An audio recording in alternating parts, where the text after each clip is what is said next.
What up, fam? Hit that like, hit that subscribe. This is Agree to Disagree. And we're talking Phillies bold predictions and just Phillies in general, baby. Opening day right around the corner. Come join us.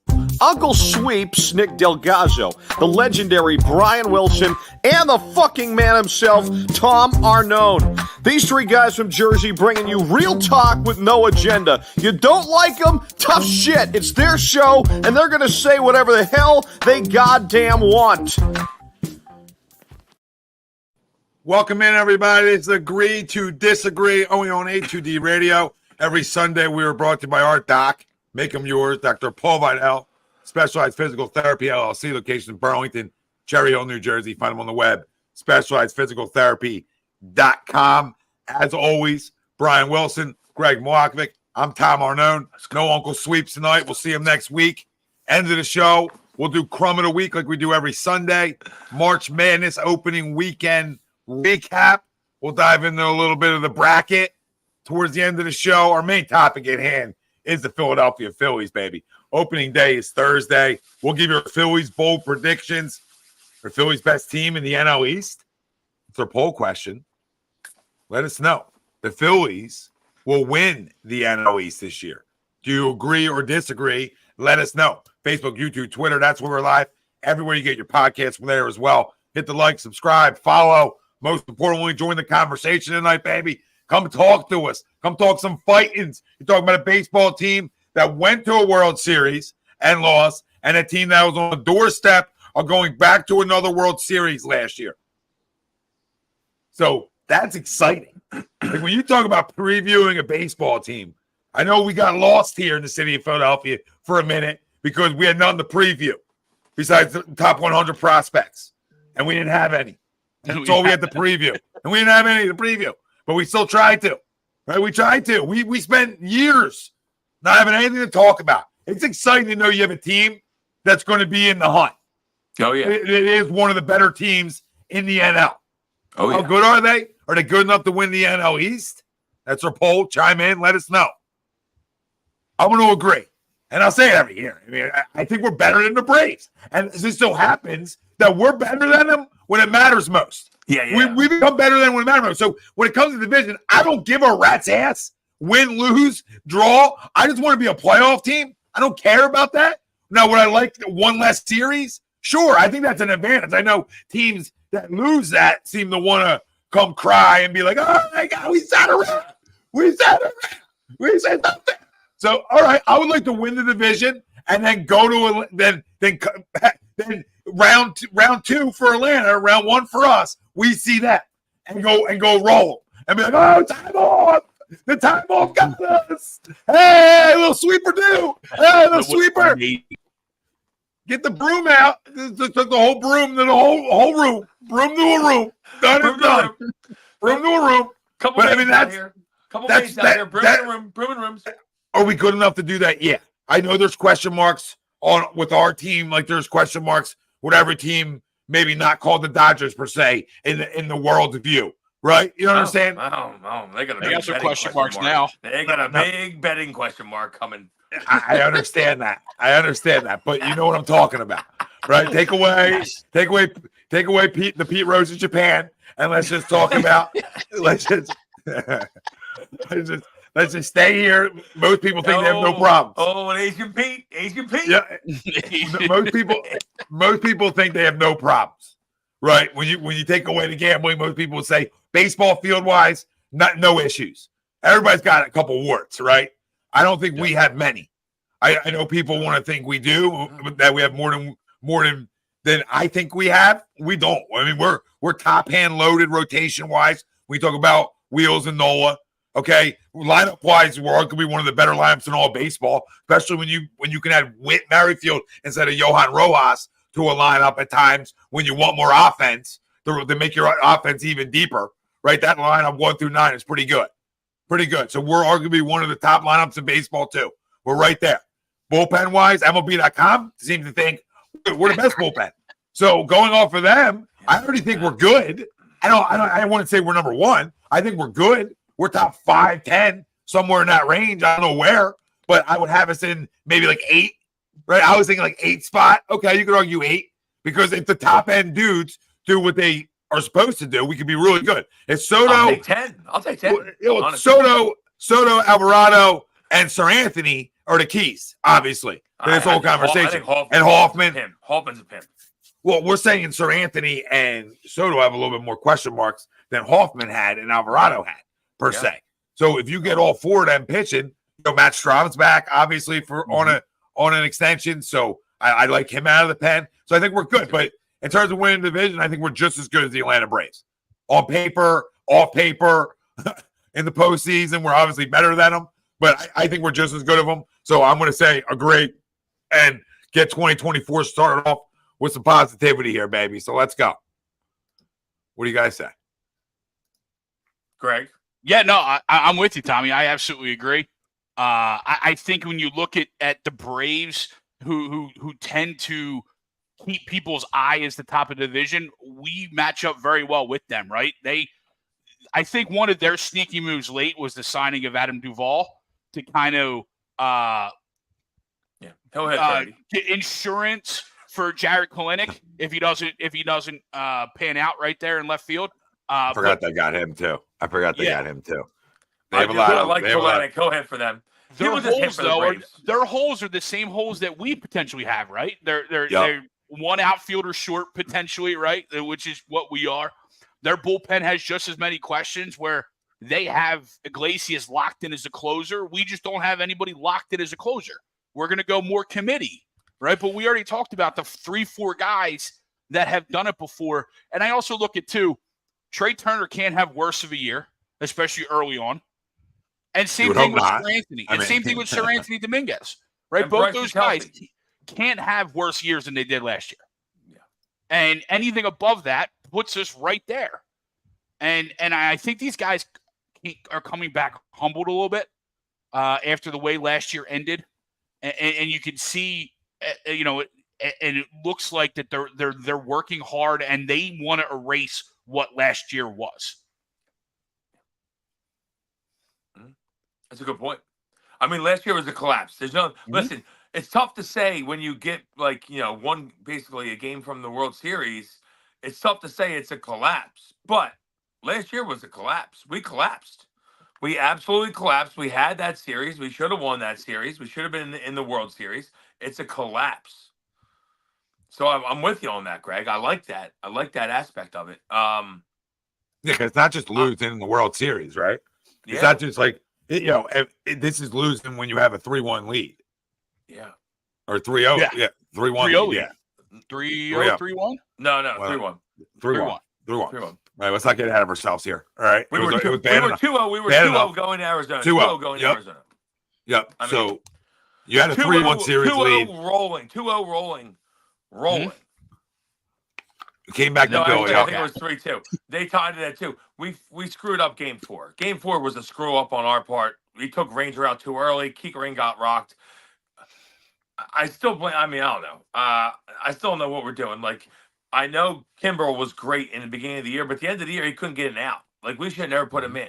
You can't put him in. You just can't put him in. That was bad. There's a reason we moved on from him. So yeah, true. Very true. Very true. Yeah. This bullpen's younger. It's got big arms in it. It's a bullpen that's got a lot of big arms in it, to be honest with you. They have a lot of and we haven't said this a lot, and we've said it more over the last 2 years than we ever have. This going on year 3. There's a lot more velo coming out of that pen than we've seen in years past. And it keeps upping. Now we'll find out if Orion makes the roster come out of spring training. I know there's chances that he may not. He might start down from things you hear, but either way, there's still bullets over there. There's bullets. A healthy Sir Anthony, his bullets. Gregory Soto's bullets. Alvarado's bullets. Hoffman's is real. We know that. Yeah. Alvarado's a pimp, and Alvarado's your closer. So you're gonna live. He's a pimp. I'm gonna live and die with Jose Alvarado. I'm gonna be he's stressed. The one that's gonna see the hardest guys. Like, doesn't matter where it is. Like, you want to call it a closer role. He's gonna that's if that's in the 8th. That's what we've seen. That's what we've seen. He's going to get the toughest spot. If it's going to be 3, 4, 5 in the 8th, then he's going to pitch the 8th. That's how it's going to go. Yep, couldn't agree more. That's how that's worked, and that's how it's going to continue. And then you look, like I said, you look outside of there, you get, Hoffman, Soto, Dominguez. I mean, they're three really good names. No, really Strom, good. Really good. Strom's our stretch guy. He's our stretch guy. Brogdon's been good before, right? He's shown abilities to be good. Yep. And we'll see who else makes this. Who else finishes this off, right? Because I know there's some guys on the cusp both ways. Yeah, they're teetering. Yeah, a couple teetering. Yeah, so I don't want to get ahead of myself with naming every goddamn relief pitcher here, but back to the poll though. Back to the poll. Like, to me, I don't want all of us to agree here, but I'm right there. I'll disagree just because the Braves are a machine. We know this. Like the Braves are going to win 100 games. Like to win the division, we're going to have to win 100 games more than likely, because they're a machine. That's what they do. But guess what? We have their number. They're afraid of us. We got their number in the postseason, just like Tommy said. We beat them when it matters, and you don't think they know that. They definitely know that. So, like, I'm not worried about the Braves. I'd love to win the division. Will we? I don't know. I think it's going to be tight. It's going to be us and the Braves, in my opinion. The Mets, they stink. People think the Mets are going to be back. They're not going to be back. They stink. I don't know. I think actually the Marlins might be the third best team. I don't know. Buffet. They're giving up buffet style tickets too. If you haven't seen them. Yes, they are. I haven't seen that. What are they doing? It's like $55 all you can eat. All you can eat. Yeah. Really? Yeah. It's not bad. Hopefully there's a Phillies game on that one because Greg's booking. I feel like Greg's booking. I feel like Greg just started booking. Greg might fucking drive down. We didn't even get it. We got to do high speed train now. We got to do high speed train. We're no driving. 3 hours. Boom. High speed free Ubers. That's amazing. Free Ubers or shuttles right to the stadium too. Beautiful. Wait, the high speed train has a free Uber? Within certain miles, but I think the stadium has a shuttle that'll take you to and from. That is a solid move out of them. Yeah, that's how you get people on the train. Because who wants to go on the train? No, don't get me wrong. All right, let's not get in the train. I don't want to be on a train. There's no chance I want to be on a train. I'll say that. But you got me at high speed and free shuttle. You got me. Sold me on high speed. Sold me a high speed free shuttle. No, I mean, listen, they are a well-oiled machine, the Atlanta Braves. They absolutely are. They've been that. They've been that in the regular season. Not just the last 2 years, right? Like you can pencil it in, Tommy. You know it. You can pencil it in that Acuna's going to be good. Albies is going to be good. Morton's going to win 15 games again, even though he's like 40 years old. You just know it. Obviously, Strider's good, and Austin Riley's a pimp. Like they got pimps. Oh, Matt Olson's a pimp. They're going to win games. So for us to win the division, like we're gonna have to win a lot of games. I don't think that we can't. I'm just saying we gotta win 100 games to win the division. I'd love to, but that's a lot of games. That's a lot of games. Yeah, and their rotation could be even better if Chris Sale's healthy. Chris Sale, right? Yeah. So that's another big game for them. Where we don't have that other wild card. The young kid that was supposed to be good, Ian Anderson, I think is back as well, right? He was supposed to be good a couple years ago. Got Tommy John, Ian Anderson. I mean, he could possibly be like a little wrench in the system for them as well. We'll see. Mm-hmm. We'll see. Yeah, I mean they're good. Don't get me wrong, they're really good. But I just feel like this could be a year if you get a healthy Harper the entire season. This could be a year that we absolutely are right there coming down the stretch with them. That's more where I think it is. Let us be studs this year. Let us run the table. Like I want to be awesome this year. Can we be awesome? Wouldn't that be awesome? I feel like we have a shot to be awesome this year. Dude, you look at this team. It's not awful to say that. Like it's not awful that you say that. Like last couple of years, I knew we were really good. I think we were going to win 100 games. I didn't. But it just reminded me of like the second year with Doc when we were like, "Yo, we're probably going to win 100 games," and we did. Obviously didn't work out, but like I'm getting the same kind of feeling. You know what I'm saying? Like we're in the same ballpark. Like, are we going to win 100 games? Well, we might. We very well might. When you look at this roster, when you look at Real Muto, Harper, Stott, Turner, Bohm, Marsh, could be Marsh and say Whit Merrifield and then Nicky and then Schwartz, right? Like that's right there with the best in the NL.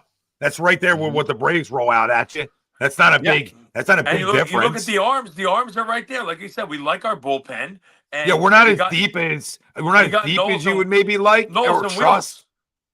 Like you got Nola Wheels. I love Ranger. I think Ranger's gonna have a bounce back year. I love me some Ranger. Ranger is on a mission. I think he looked good. Pitched lights out this spring for whatever that's he looked worth. good. He looked good in spring. And Nola looked great today. By the way, which is nice. It's like not the last tune-up. Yeah. I don't want to get ahead of myself, but this is like the last tune-up where you kind of starting to show stuff. Nola looked great. Rangers look great all spring. I'm getting a little excited. Taiwan Walker might stink, but we might not even need him. He started the year on the DL anyway. Yeah, well, his velo's down. I'm not sure that he's even hurt, Greg. I think they're just like, you stink. We're going to have to assess some shit. It's quite possible. Yeah. His velo's like way down. 91, 92. Yeah, I can't have it. Yeah, I don't know what's going on. I don't know what's going on with him right now. I know he's starting on the 15 or 10 or whatever the hell it is. Okay. Yeah. So he's starting there. But you're not deep enough to be losing guys and that kind of stuff this year because I do like Ranger and I do like Christopher Sanchez. I thought he threw well in the time we saw him for the 5 innings you'll get. Right. You know who else looked good though? Maybe a diamond in the rough. Spencer Turnbull. Spencer Turnbull's going to be in the rotation probably. If Taiwan's out, Spencer Turnbull looked good in spring. Listen, he was on a Detroit team that stinks. Maybe we found something. Hey, it's about time we find something. Maybe we found something. Hey, you're just like a fifth starter, right? Give me a guy that's competent. That's all. Throw us a good five. I mean, listen, it's a guy who's, he's 31 years old, so you know what he is at this point. But, as a fifth, can a guy just compete? Can a guy get through 6 and give up 3 or 4? And you're like, that's a great start, right? Because it's all different stroke for different folks. Okay, especially with our bullpen, right? Well, especially with Sanchez, right? Especially with Sanchez only being like a 5 guy. Now, can he get stretched out to go 6? Can maybe give you a 7 once in a while. That's going to be interesting because I really wanted to start out in a 6-man rotation. I really wanted to, and I think at some point this year, they can still throw Strom around. They got a little Strom action that could happen. Yeah, but they're going to have to at some point this year with this rotation to go to a 6-man at some point. Maybe when they get Walker back, is a time that you got to consider that just because of the wear and tear on your starters, over the last 2 years. And you see, I still think late season, we might be smelling a little Painter late season. Watch out. If Painter comes back and is dealing, he might be late season a guy. I don't know that he might. I don't know if he's going to be ready. Well, let's see. They're saying June, right? June he's going to throw in the minors? If he's throwing in June in the minors, in August, if he's dealing, I mean, hey, it's time then, right? Yeah, Montgomery's still out there too, Martian. You're right. And you got like Jordan Montgomery. I mean, he's not going to get as much as he wanted now. So now he's got to settle. So now it's more. Now he's almost playing the field waiting for an injury now, kind of like those backup QBs do sometimes. You know what I'm saying? The problem is how many lefties do you want, right? So that's where it becomes. That's true. That's where it becomes a little trick there. Now Trevor Bauer threw great against the Yankees. So I don't know. Maybe time to make the call. Somebody make the call. I mean, I would love Trevor Bauer. Just he's blackballed though. No one's going to call him. Yeah, somebody might. Somebody might after the way he pitched. Yeah. Brad said Philly. Go ahead, Greg. What were you saying? No, I was just saying he hung 96, 98 for 3 innings. So I knew you would know that. Daddy's here. Daddy's here because you've always been a big fan. He is a fan. Have been. When he threw that ball over the center field fence, Greg was like, "Oh, I was hooked. I was hooked from there."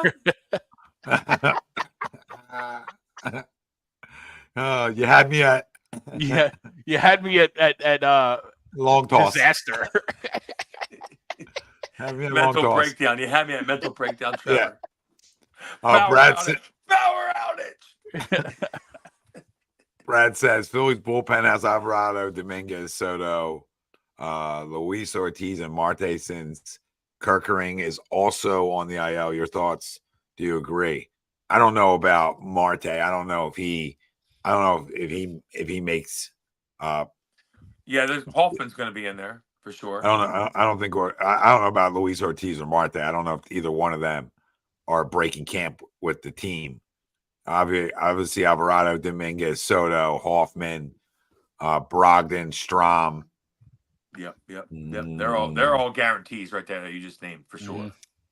And then that's where it gets tricky, right? It's Soto. I'm not sure if it said Soto, but Soto obviously as well. Yeah, he said Soto. And he's like I said, he said Brogdon, Luis Ortiz. I mean, he has a chance, obviously. Marte and Jose Ruiz. So they have some guys that are fighting for some spots in the back end. Obviously, Bilatti's fighting for a spot. So yeah, Bilatti's there fighting. Yeah, there's some guys. There's absolutely some guys fighting for time here. So I mean, MLB named us number one bullpen. Did you see that? Yeah. MLB.com named us number one bullpen, which to me is crazy street. I wouldn't consider us to be the number one bullpen, but I mean, I'll take the compliment. I don't think that we're there, but I guess, I mean, if they're out there watching people in spring training, that's a good sign that they think we're number one. I'll take that. I don't think we're number one, and I'm a huge fan. It's funny too. Like we bring up Gregory Soto, and almost think of him in the same ilk that you think of Trea Turner, right? Didn't have a great year last year, but he wasn't bad per se, right? But he didn't have what you thought he was going to do, right? But again, another year here. He's got a year under his belt. I would expect him to be better, be closer to that all-star. First strikes. Yeah, be closer to that all-star that we saw on Detroit than he was at times for us. Yeah. That makes sense. Yeah, and okay, so Brad says they already added them to the roster. Okay. So both of them are breaking camp. I mean, that's fine. They're like back-end guys. Both of those guys are more up big, down big. Yeah, I was gonna say I feel like those aren't the guys that we're gonna rely on, though, Brad.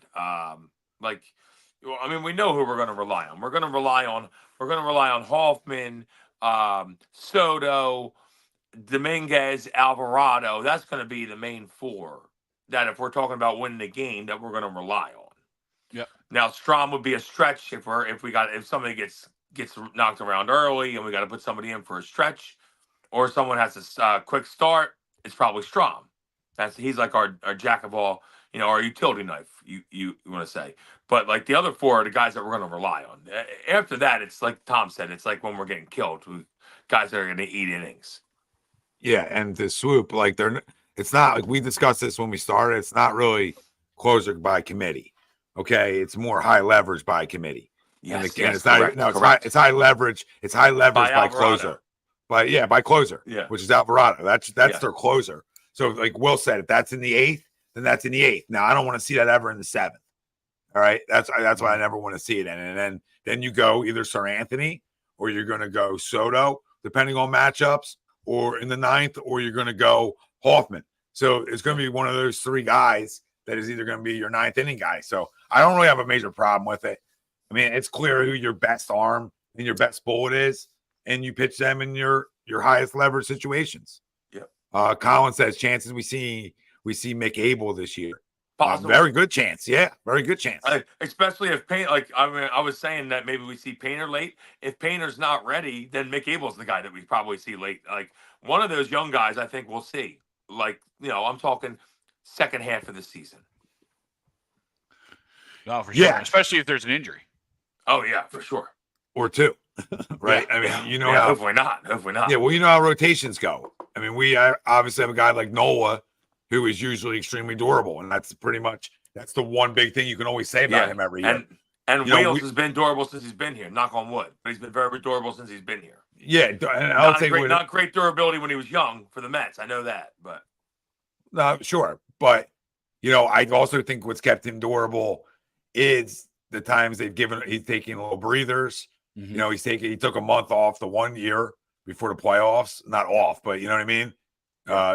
Shoulder fatigue or whatever it is. And I think that's where in the second half or the first half, that's where you have to consider that 6-man rotation at some point to give these guys breathers. I would like to do it right out of camp, right? They won't, but I would love to do it right out of camp. Like come out of spring that way.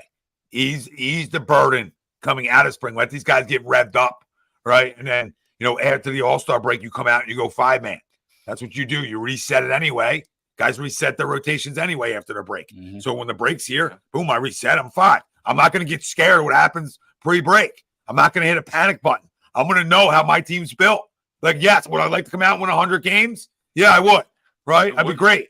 But if I can't still win 100 games by going a 6-man rotation, then I'm not good enough to win 100 anyway. That's how I look at that. Then I'm not good enough to win it anyway. So that's what I would like to see. They're obviously not going to do it. And they're building off days early on a little bit more than there is as the season goes. So it doesn't have to be month 1. But, by month 2, by the time you get Walker back, I would like to see this a little extended. Yeah, I mean, and we talked about it even heading into last year, right? Coming out of a World Series season, we played late into the NLCS, right? We were there again, 2 straight long seasons. You're right, Tommy. We wish they would do it almost right out the jump, or at least 2-3 weeks in, right? As you said, a couple built-in off days here early on to ease everybody in, but it would be such a benefit when you have quality starters that can, that you have, right? Christopher Sanchez is like the worst of the worst right now, and he's not bad at all. That's not a knock on Christopher Sanchez. But when you look at the rest of our rotation, it would lengthen it so much more, especially if you somehow go out and get like a Jordan Montgomery, which would be insane right now at this point. Yeah, real quick. Someone's going to sign him. Someone's going to sign him, though. Yeah, absolutely. Somebody will. Weston Wilson was optioned to the minors, Brad. Just to let you know on that one. And let me make sure some other names too here. Nick Nelson, option. Cody Clemens option today to the minors. Yeah, I saw that. And let me see projected here.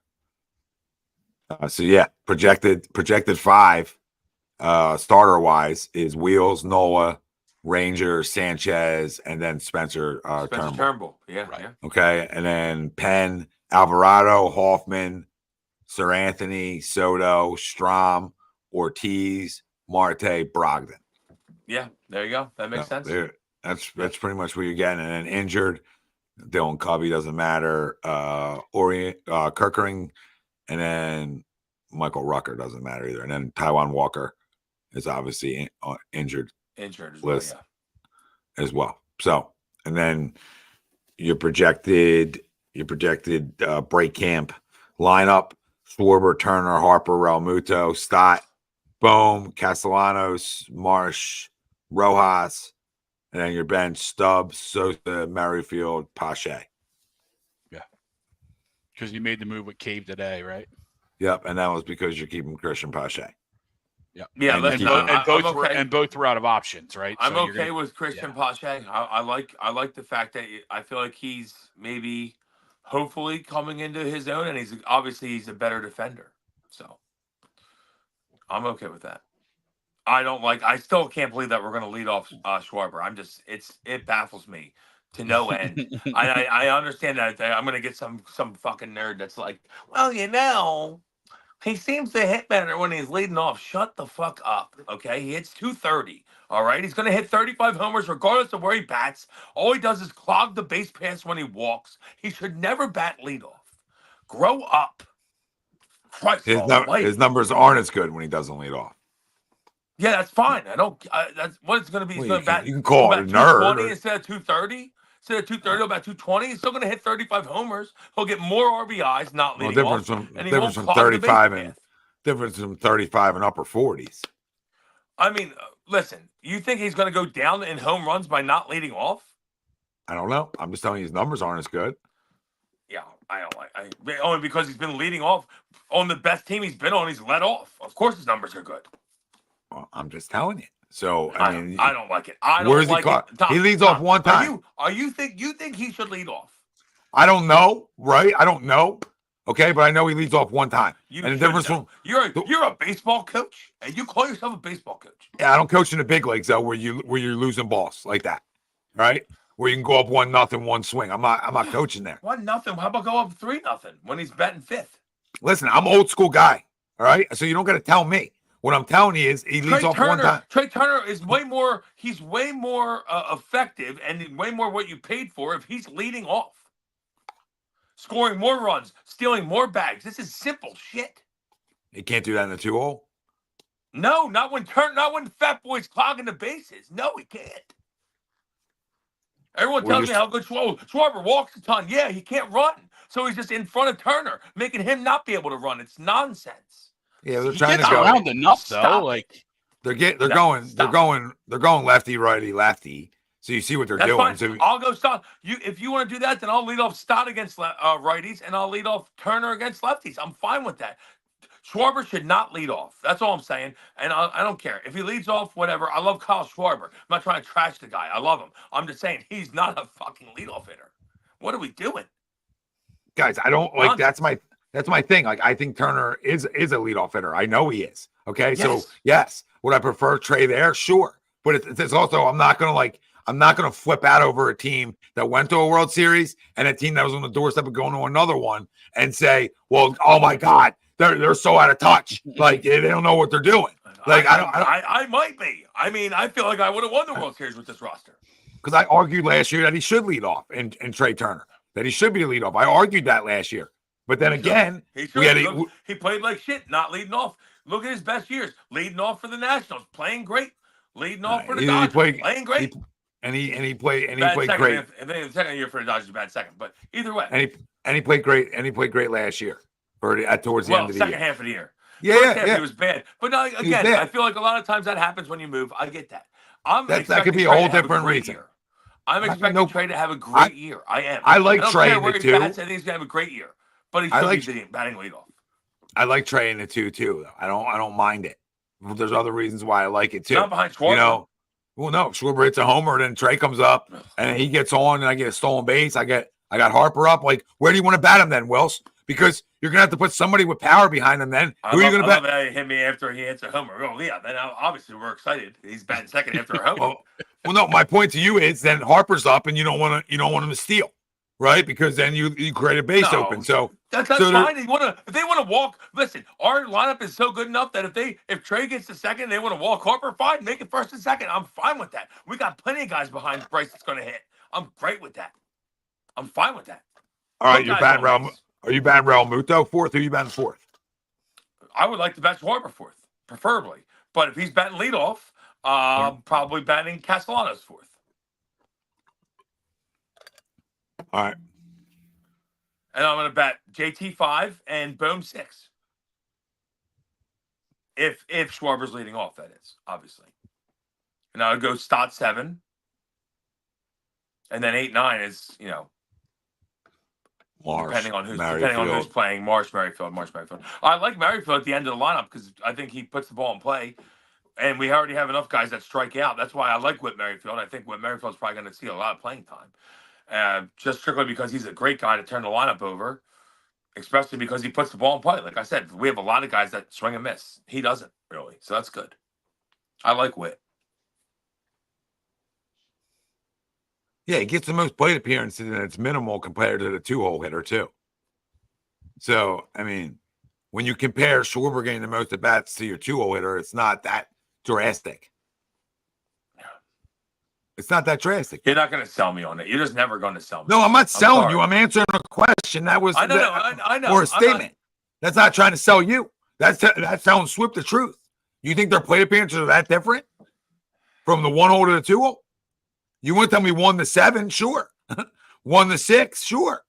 But you're not going to tell me 1 to 2. We're having this massive drop off in ABs where you're correct. We're hurting something here. That's the part I don't agree with.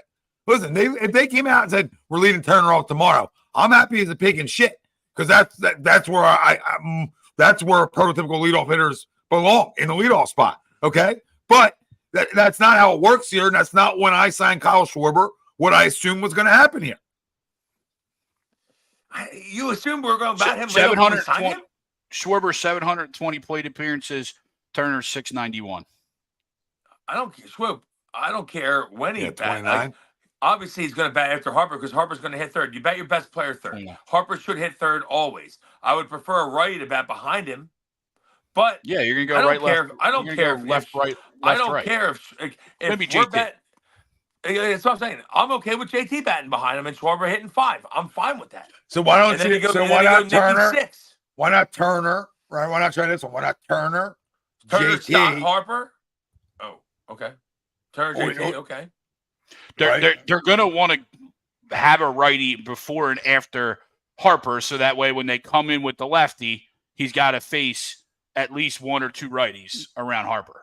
Yeah, so I'll go Turner. And that's why a lot of last year he was batting in the 4-hole, so there was two righties between him and Schwarber. Yeah, you're right, yeah. I still don't. I mean, I think Bryce hits lefties good anyway. Obviously, he hits righties better, but Bryce hits lefties fine. I'm not worried about that. Put in whoever you want to face against Bryce. If Bryce is healthy, I don't care who he's facing. I still want to put a righty behind him for that reason, though. Like Greg is saying, obviously. All right. So why not to hit lefties better, like JT and Castellanos? All right. So why not Turner, Stott? Okay, Turner, Stott, Harper. I bet Harper third regardless. Yeah. Harper,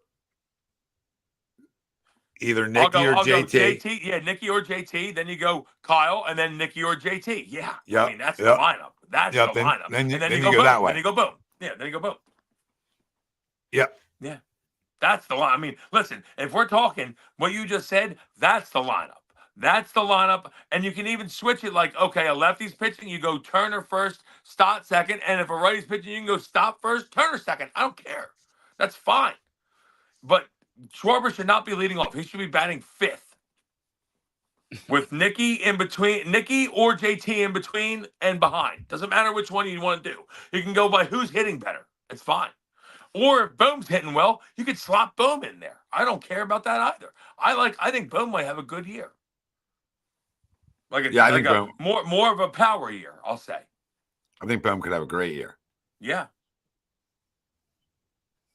Who's going 3 right bats in a row, John? Where's their 3 bats in a row? That's right. That's what I would like to know. Maybe towards the end of the lineup. Yeah, who cares there? I mean, well, it wouldn't be, though, because Marsh would be 8th. He's a lefty.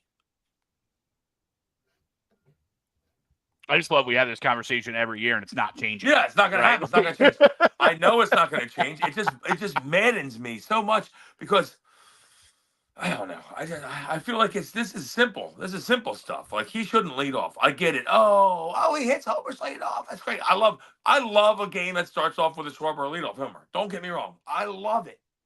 He still shouldn't be leading off. It's just fact. Yeah, I mean, we could sit here and have this argument all day. Like to me, it doesn't really matter to our success, right? It's not going to make or break it. And he's probably going to lead off. It seems like he's probably going to lead off. Well, dude, I mean, the guy has an opportunity to hit 50 homers out of a leadoff spot. So, you sort of just allow it to happen. And he does. You think he doesn't have it as a fifth hitter, though? I'm not saying he doesn't. I think you get pitched differently as a fifth hitter than you do as a leadoff hitter. I just think you do. You do. I think when you start games, guys are trying to get strike one. Guys love strike one it like you steal homers that way. Yeah, I mean, you're correct. You're not wrong. It wouldn't be agree disagree radio if I wasn't trying to fight the other side a little bit here because I've watched him for 2 years have success there for us. As much as he's mind boggles me at times where he'll have these stretches where he doesn't hit, right? We know it's coming. We know the first 2 months of the year, he's not going to hit. And then all of a sudden a switch goes off and the guy's going to hit. June hits. And he's going to hit 15 in that month. 17 homers. Yeah, 17 homers in June. Yeah. So to me, I'm not going to get all upset about it. April and May, we're ready to run the guy out of town. But I even think if you look at it, though, when he's hot, it don't matter who's pitching. He hits lefties, righties, it doesn't matter. It's just about when he's hot.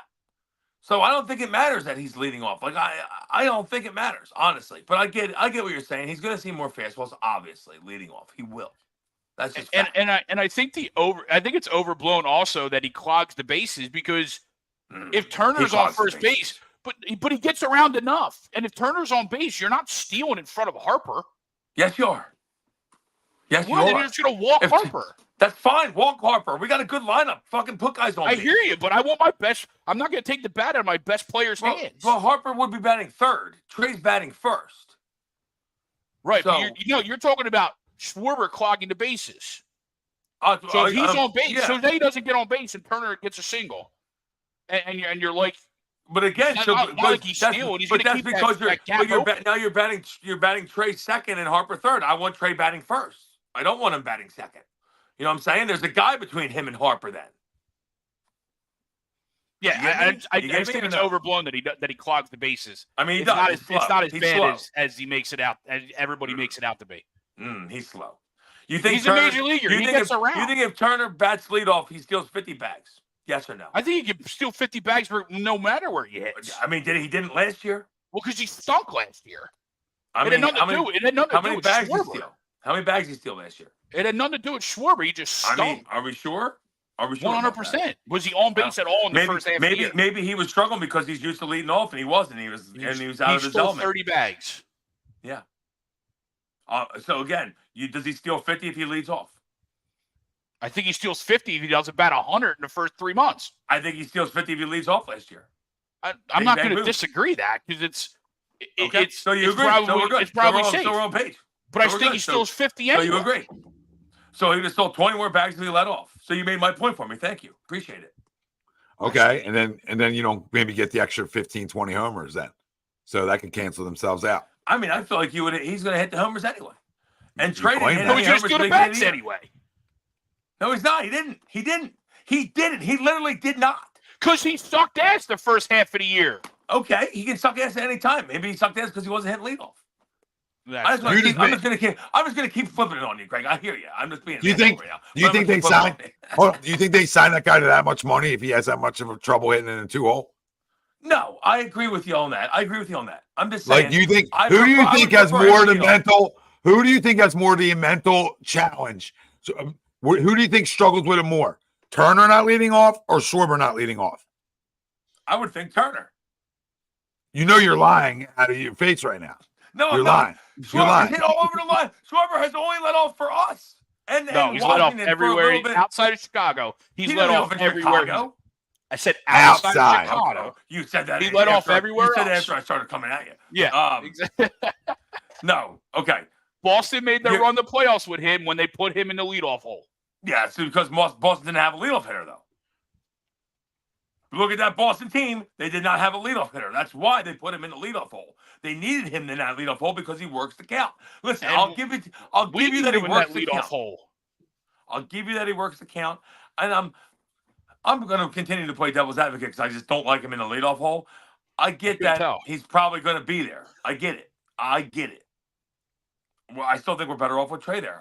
You're not going to convince me otherwise, ever. All right. If you agree with Wilson that Schwarber shouldn't be in the leadoff hole, hit the like. If you agree with, let's like.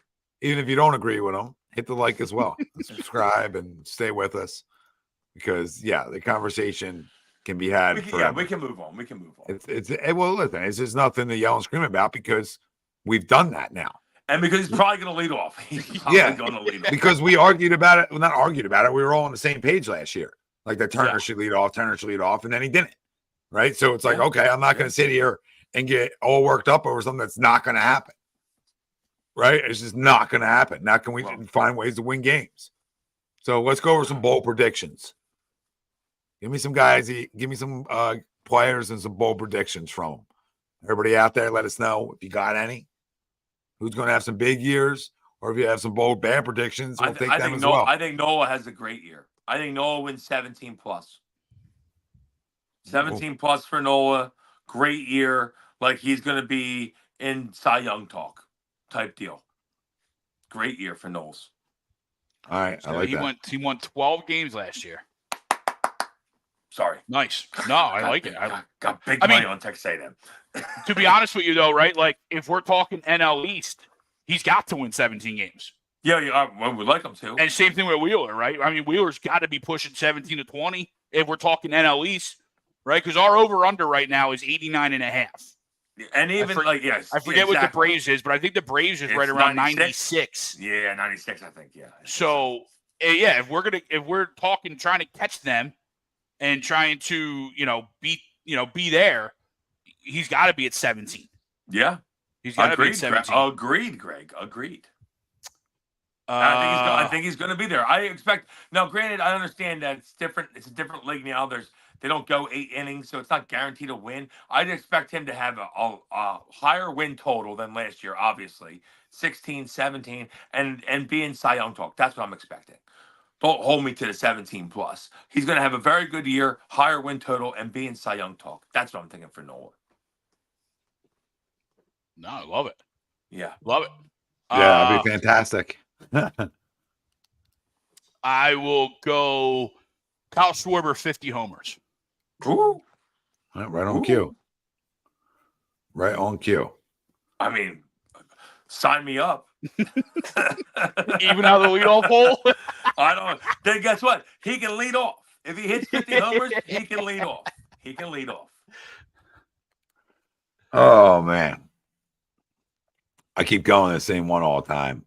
I like it though. I know we did a little bit of it before, but I love where I think you're headed. I love it. Yes. I'm gonna go Al. Boom. Love this. 30 plus homers. No. That's over 280. That's over 280. Drives in over 100, and it's 30 plus. You almost had 100 last year, right? Yep, and over 30 plus doubles too. Just So that's a monster year. That's monster. an MVP year. Monster year in that conversation, right? I'm not He going had to tell you he's gonna win it. He had 97 RBIs, 20 bombs, 31 doubles, right? So you're not off what he already did. I mean, all you're doing is you're turning a few of those doubles into homers and then hitting a few more doubles. That's all you're doing, really. That's all you're doing. And you would think, and it's time. I mean, we said this last year, though. I think he went up. I think he hit 16 homers the year before, so he went up 5 last year. And we've been saying it's time. It's time for him to start hitting more homers. I'm with you on this, Tommy. I'm with you. I think he could push 30. He could push 30. Yeah, 25 plus, definitely. Yeah, he could push 30. And you would think too, like, we think he's been here forever, right? But he hasn't, though, really. But he hasn't, right? This is, I think, going to be his 4th year, Fourth right? or fifth year. 4th or 5th. Yeah. So it's logical to make that next jump, right? To that almost pseudo superstardom, right? To that 30 homers. And we all watch baseball enough. Yeah, because this is what happens in baseball. This is what happens. They start getting their man strength. They start turning doubles into homers. This is what happens. And there's so many random guys that end up hitting 30, right? Like, turn around and Ty Francis hitting 30. Like, who? Richard Hidalgo. Right? Yeah. So why can't it be us, right? Why can't it be Alec Bohm, right? Tommy, I knew you were going there, and I love that because I think it's so on point right now. Yeah, and think about this, guys, right? I mean, this is a guy who was selected in the first round, at 3rd overall. Okay, this isn't a joke of a prospect. And now, guess what age he's coming into? Well, he's coming in age 27. So when you're coming into that age, you're coming into the prime of your career. Yep. Usually, and how it goes for most guys. Some guys hit their prime earlier, and he's had good years. He's had good starter years through his career. Solid. Yeah. And last year was like sort of a coming out party, a little bit more before some injuries derailed him a little bit, etc. But he had a really good year. And I know he didn't have the best postseason, and I'm sure he would like to have that one back. But he didn't have, he had a good overall year. So that next level is 25, 30 home runs, 30 plus doubles, because he was drafted as a guy that, hey, contact guy, double guy. Yep. But we know he's just a pure hitter. At some point, he's going to turn those doubles into homers, and that's where we're at. Yeah, for sure. No, I love it. And let's be real too. He's been through the blender here in Philly. Yeah, right. I mean, listen, with everything that he's been through, the other side. Yeah. He has come out the other side, and you have an all season where there's really no drama outside of a collapse, right? But you have an all season where you're just like, let's just get back to work. Let's see it. And I'm with you. I think he has a monster year. I gotta hope so, because then our lineup is so deep. If he has a monster year, we're so deep. Well, I think his running mate's right in that same conversation though, in Bryson Stott. And mine's like a two-folder. Mine's a two-folder. It's not just Bohm, but it's Stott. Now he's 26, going to be 27 soon, right? At some point this year, he'll turn 27. Again, coming into those prime years. Another first-round pick, 14th overall, right? Another guy that was, is looking like he's the guy. He's that guy. Both guys look like, what? They look the part. They look the part. They look the part. They look the part for sure. And I think that tandem is a tandem around baseball that not enough people are talking about. And when you look back on the 2024 Philadelphia Phillies, That's a tandem on why we're going to be playing baseball deep into October and hopefully in early November. Go add one more to it. I think you had the third trio of the daycare. Oh, Brandon Marsh? Yeah, Brandon I think Marsh could have a monster year too because he's 26, coming into it, had a way better hitting under Kevin Long than he did, obviously, with the Angels, but just growing up too. Part of it, right? You learn more. And look who these guys have around them to learn hitting from. Some of the best hitters in baseball, right? And they're not, you have some of the best hitters in baseball. They're not shy to give their knowledge either, right? You know what I mean? Like those guys work with them. You know what I mean? Yep. Like, they want to be great. They want the team to be great. Yeah. So everybody chiming in here. Dynasty said, and stock can go for 2025. I assume he means homers, and I absolutely agree there too. I mean, Fangraphs has him at 13. I think that's very low. 15 and 31 last year. He had 15 last year. He's going to hit way more. He's going to hit 20 probably. Fangraphs has him like not good. They have 262 average, 20 stolen bases. Fangraphs sucks. Yeah, well, I agree every year because they only have Harper hitting 30. Yeah. Now they have batting 282 though, right? But they only have him hitting 30. I think there's Bryce if Bryce is healthy, this might be another MVPer type deal. Like a 310. Well, it should be. Well, he's right. He's right. Not that that's bold, but that was my next one. Listen, he's right in the. Oh, shit. Hold on, he's right it's not in. really bold though, right? He's right. No, because it is though. Because he has to stay healthy. He's at that outskirts. He's at the outskirts of MVP years, right? He's really got like this year and maybe 2 more years that he can really say like. Now, first he could probably go a little longer with that conversation, right? But I mean, monster years. You say when you talk about guys, I would think the next 3 years, including this year, another MVP. Including this year. Yeah. We're on the same page. So, but it's all about him just being healthy because the numbers are going to back it. If he's healthy, for sure. Because I think the biggest thing with Bryce Harper is his average on what's changed with his overall like contact rate, which I don't have in front of me, but I do know his average has been better than it's been in years past. Right? It seems like it's just not homer or bust, right? Not that it's always been homer or bust, but his average. There was a point of his career where he's fluctuated because he had a couple years with the Nationals where he hit great. And then he went down. Like 330, and then he hit like 270. He's fluctuated, but he's been more stable. I feel like you could say. Besides the beginning of the year last year, obviously we know he came back quickly. He didn't hit great early on. Definitely didn't hit for power early on. But last half of the year he was back. He was back to being Bryce, and I expect Bryce, a fully healthy Bryce. I'm expecting great things this year. Yeah, because when you look at him, right, he 293 last year, 286, 309. His first 2 years in Philly are where I'm going off of in his last year in Washington, right, where he was 249, 260, 268, right? We needed more than that. And then in 2021 is where he went 309. Right, Yeah. monster year, 35 homers. So, and obviously missed games because he only played in 141. So the biggest thing with Bryce Harper is we had 157. Now, 2020 was The COVID year. Short year, yeah. 35, 40 games? 40 games? What that was? 58 total. 58, okay, 58 total. All right. Then 2021, he missed 20. He played 141.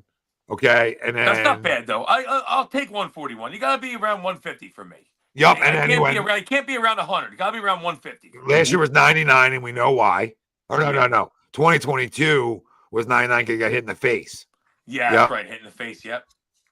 So that was. Remember, he was crushing before he got hit in the face. If you remember. Well, crushing. He was. Yeah, I mean, he's batting 286 with 18 homers in 99 games, so he was playing pretty well. I think he was hitting like 300 or something when he got hit in the face. And then last year, 126. Then he came back at the end. So the biggest thing with Bryce Harper is we haven't got a full season out of him yet here in Philadelphia.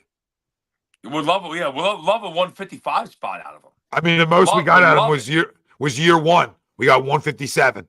Yeah, we love that. I can't believe he's been here that long. And you remember, he didn't play great that year. Now that was a lot of maybe Trey. He didn't really turn on to like August that year. The homer against the Cubs, Granny against the Cubs, kind of like that was like kind of his welcome to Philly moment, and that happened like late July, I think. because he struggled early. He struggled out the gate.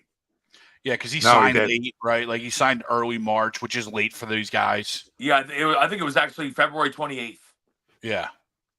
He did sign late, but yeah, he had a rough year one per se where he batted 260. Now he still had 35 homers that year. Yeah, but guess what, Right. though, Tommy? If you remember, he was hitting like 230 or 220 with only like 15 homers, and then he catapulted late. You know, he turned it on late, and then that's what got him to where he was. Like I feel like maybe the first half was just we're due. What I'm getting at is that we're due a fully healthy, fully turned in Bryce Harper year, and this might be this year. Well, that's where you get 40, right? Yeah, that's when he that's catch where the 40 spot. Maybe yeah. catch the 45 spot. Well, he hasn't hit Maybe that in a long time, right? He hasn't has, hit but that he in a has long before, time, though, right? He has. Well, Right? I mean, you're dating back to 2015's last time he was going over 40. Yeah, so maybe it's time. I mean, you're talking Maybe about it's time. You're talking What did about he hit last year, though? What did he hit last year? 21. 21, and he didn't hit really any for half the year. No, Yeah, I mean, he he came back. power. That UCL wasn't right at the time. I mean, he probably hit 17 from August on. Put it this way: in 2021, he hit 35. Yeah. So, and then in 2019, he hit 35. And then, that 35 number is that number. Now, can he get a 42 spot? I think he'll catch a 40 spot from him this year. Because that 2015 Washington year's the year I've been waiting for, which is the 330. Like 330, yeah. The 330. The 330 to 42 homers. The only bad thing is he only had 99 RBIs. Yeah, but if you remember, he got hurt. He got hurt that year too, though. Late. He got hurt late, or else he would have had way more. Well, he played 153 games, so he only missed 9 per se. So I guess it was really late then. Really late, yeah. But think about that. Yeah. So I would love that. But guys, I think that was a weird, that was like the 99 RBIs was weird about that year because there was no one on base for him. Yeah. It was like strange, very strange. Washington was bad that year, I think, as well.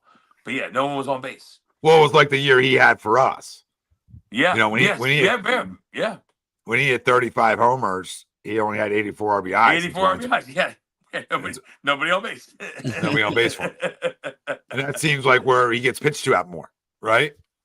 He's sort of got himself out maybe a little bit more with guys on base at times than home run wise. But he does have great numbers with guys on and runners and scoring position. Yeah, it's weird as a Philly.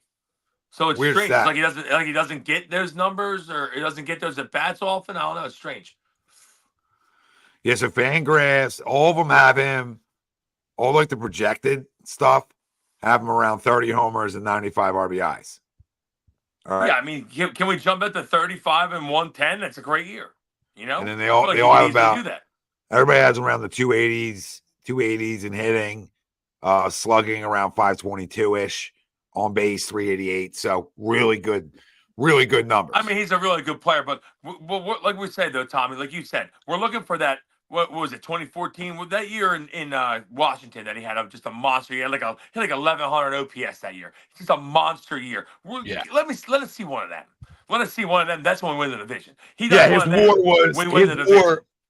was 9.3 that year. Oh, yeah, that's unheard of. And the only other year he had a WAR like that close to it was in 2021. 2021, probably, yeah. Yep. Here when he had a 6.6. Right, yeah. He almost had double that, or 50% more at 9. Yeah, it's crazy. Absurd. Yeah, it's absurd. So he has. So when we're talking about breakout players too, SGM. Yeah, like he's a guy that we could use a breakout year from in a way. Yeah, in a way.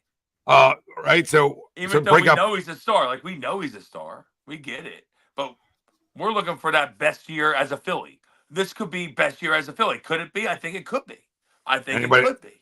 Anybody else in the lineup get you guys that could have a monster year before we get over to the pitching a little bit? Honestly, I think, we touched on it already a little bit, but Trea, we're expecting a lot better year from Trea. I know Trea ended up with solid numbers last year, but he was. When I was arguing with Greg said he batted 100 for half the year. I don't think he batted 100, but he was bad. He was bad, bad for half the year. And he still had a good year. So that's who I'm looking at. I'm looking at Trea. If Trea plays well, I mean, Trea could have a monster year. Yeah. Yeah, I think Trea is I guess one of your huge X factors, just because obviously he's going to be the what happened? They just hit a 3 to tie it. Texas A&M. I don't have a TV in this room, so I'm not watching. But no, I think Trea can be like one of those huge X factors because of what what you're going to get for what you think you thought you paid for, right? Yeah. That MVP year. Yeah. Because he's another one, right? You have two guys who could win an MVP on your team, and that's not even including, a guy like Nick who could go off and have a crazy 2 months where it's absurd. Nick could have a 40 homer year. Like, let's be honest, he's had it close a couple times, right? I think he hit 37 with Cincinnati. Like, he's been close. He could have a 40 homer year. Yeah, I mean, he hit 29. He was 29 and 106 last year.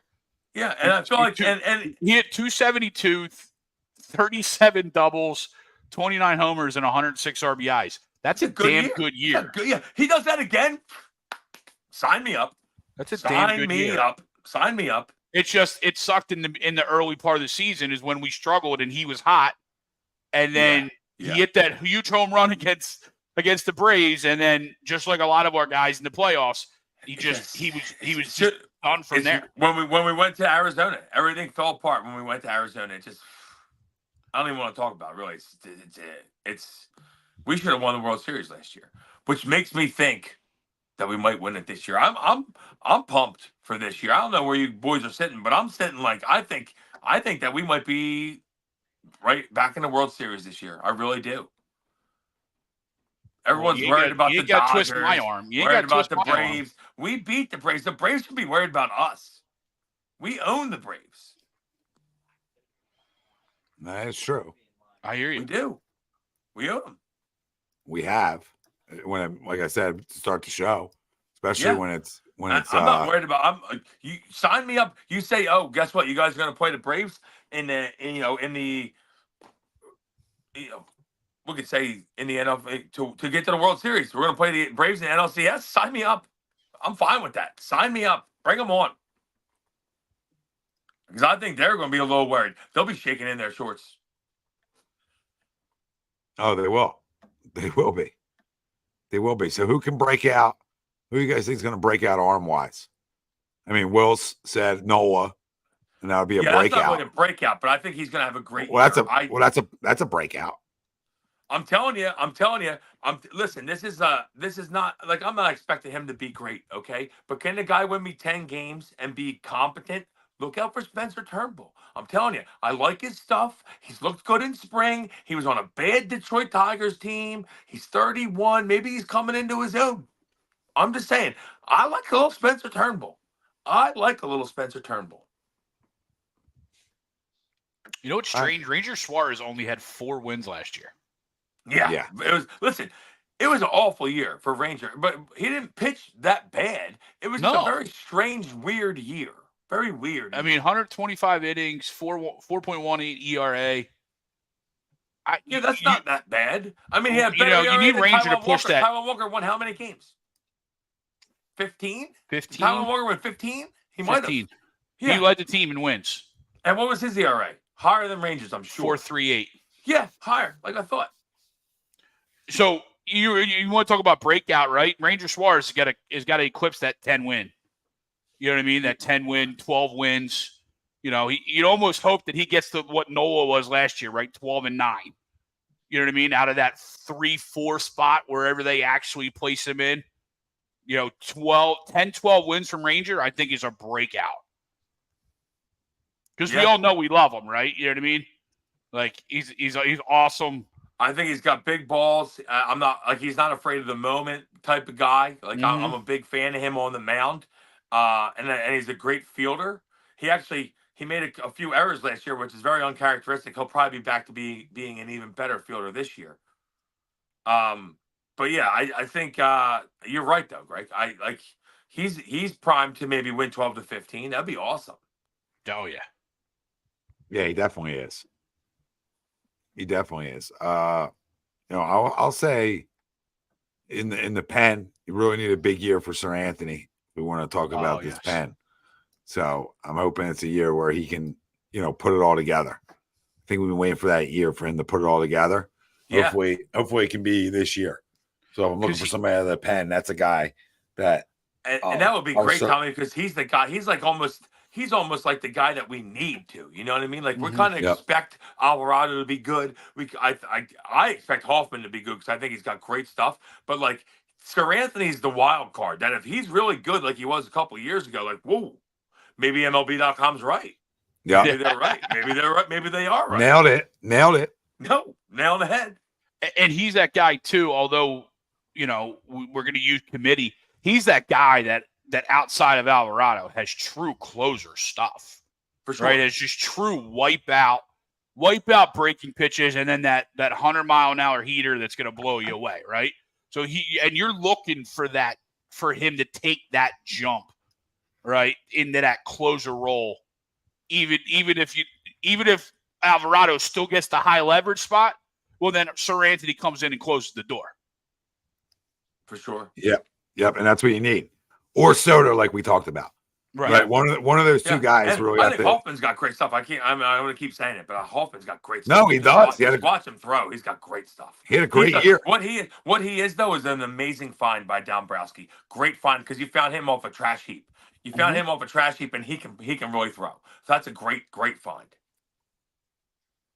Yeah, he had a great year. I mean, he had a 2-something earned run average. Great year, and he looks dominant in spring. Like people don't hit him. They just don't hit him. He looks confident. His stuff just moves. Yeah, confidence. It's a good way to put it. Murph says, how many wins for Jordan Montgomery when they shut down Taiwan? They already shut him down, Murph. So maybe I was gonna say he already is shut down. I mean, knowing Dombrowski, they've made that call, right? And their numbers just aren't close to what Boris wants for him. Boris hasn't been able to get what he wants for his clients. Have you seen those stats come out of like what they've asked for, what they've even turned down? Oh man, yeah. It's big stuff, right? Big stuff. Tons of money. I think Snell turned down what, 190, 193, something like that. Yeah, 190 from the Yankees too. Tom, DM your boy. I hate the Yankees, but what are you doing? DM your boy. What are you doing? 190. What are you doing? To sign with San Fran? Guess what? He'll probably pitch well for San Fran. Guys go to San Fran and pitch well all the time. Well, it's not a ballpark. Listen, it's a great pitcher's park. Yeah, it's a great pitcher's park. No, listen, it's actually a smart signing for him too. When you look at him, right? When you're looking at a contact guy, he's only 2 years, right? Yeah, big pitcher's park. He could possibly flip that into a bigger contract later. Yeah, and he'll make them better for whatever that's worth. Right? Oh, he will. Yeah, and it's and he stays on the West Coast too, right? So he stays on the West Coast of where he was. So probably part of that's that reason. And he seems like an I'm going to go play for the Yankees guy. You know, which I like. I'm yeah. I think he's sort of one of those guys, like where he's anti-Yankees, and probably why he turned it down. Now, what did he get? What did he end up getting from San Fran? 2 for $60. Is that what it was? Something might have been more than that, but it was something like that, roughly. It was 2. All right, so he made 60. So he made 60. I mean, it's not. Listen, after taxes and Boris, I'll basically do anything they want. Yeah, after taxes, 2 for 62. Yeah, so after Boris and taxes, he's walking away with like probably 30 mil in 2 years. And he's got a bunch of opt-outs in that deal. That's why what all these guys are signing is all these opt-outs. Because they can't get anything else right now. You can pay me 2 for 62. I'll do pretty much anything you want. Pretty much. There you go, boys. If anybody's interested. Who's got 2 for 62 out there? I mean, 31 a year. Yeah, I get fat. I can get past a lot of things. What do I think Montgomery will get? I think Montgomery is. You look at what Snell got. Same area. Yeah, same area. No, I don't even think as high as that. You think less? Because Snell's a Cy Young Award winner. He's won it twice. Yeah. The dude's never pitched 7 innings in a game though. Yeah, I mean, that to me is crazy. But how many great years did Jordan Montgomery have? Not many. Not many. Yeah, 1.5. I'm shocked he didn't re-sign I think Texas would have given him the most, right? I don't have. I'm kind of shocked that I thought I heard St. Louis offered him a deal to come back, and he turned that down. I don't know what he's been linked to the Diamondbacks a little bit. I don't know what he's doing. But he's like whatever. He's maybe just a 50, guy maybe 50. Murph, maybe he gets 50 Yeah, mil. 250. Yeah, 2 for 50. I would say like 2 for 40. Like he's got to 2 for 40. I'll sign him 2 for 40. Then we got to sign him then, right? Yeah, I was gonna say I'll sign him 2 for 40. If that's the deal, then bring him in. He hasn't pitched. Thank you, Greg. Thank you. You can't go up with like one great year and say that's going to get you all the money. No, year and a half, but he's a solid. He's solid. He comes in. He's our 4th best pitcher on the roster. Easy, maybe 30. Yeah, he's good. He's good. I'm not like taking shot at him. He's not Snell good. That's the difference. I would say he's not Snell good, but I also think Snell's overrated. But you can call him whatever you want to call him, but at the end of the day, he's better than Jordan Montgomery. The thing with Snell is that Snell is and he would have had a World Series if Kevin Cash wasn't an idiot. Snell has better put away stuff. Like he's more of a because he's a better pitcher. Because he's a better pitcher. Like, I mean, it's not like why do we got to go too deep with that? Why can't we just call it what it is? You're right. Like Jordan Montgomery has no right asking for 2 for 60. That's all. He wants to say, hey, I deserve $20 million a year off the year I had last year. Okay. I think that's a lot. Why do you think he hasn't signed? Yeah. You're not wrong. Because if you start thinking you're worth more than what you are, you're just going to sit there, and you're going to find out how much you're worth. All right, you're going to find out how much you're worth real soon. Oh my God. I know. Can't give up that layup, Wells. I got Texas A&M. For like 45, 50 spot. Oh my God, where are we shooting from? Oh, we buried that. Let's go. Okay, so on another note, but you understand what I'm saying, though? Like he doesn't deserve to be asking for that kind of money. He's like more of like a 3 years, $15 million a year guy. Yeah, like that's sort of what he sort of earned himself to have that conversation around, and that's probably what most teams are saying to him, and they're denying that, and that's why he's going to sit. And maybe somebody overpays him when an injury happens, but nobody's going to overpay him. You know, you might get a couple more mil than you thought you were going to get. Yeah, so, okay. and Murph with Bauer, that's a no-brainer to me because it's a righty too. Yeah, Montgomery. I would sign Bauer in a second. Where are we shooting from? That's where you were at. Okay. Yeah, bad. The thing is now, Tommy, now we're biting our fingers because you got 8.5. Yep. Yeah, me too. We just we need Texas A&M to make another shot. That's all it is. Just got to make one more shot. It's fine. One more shot, we're good.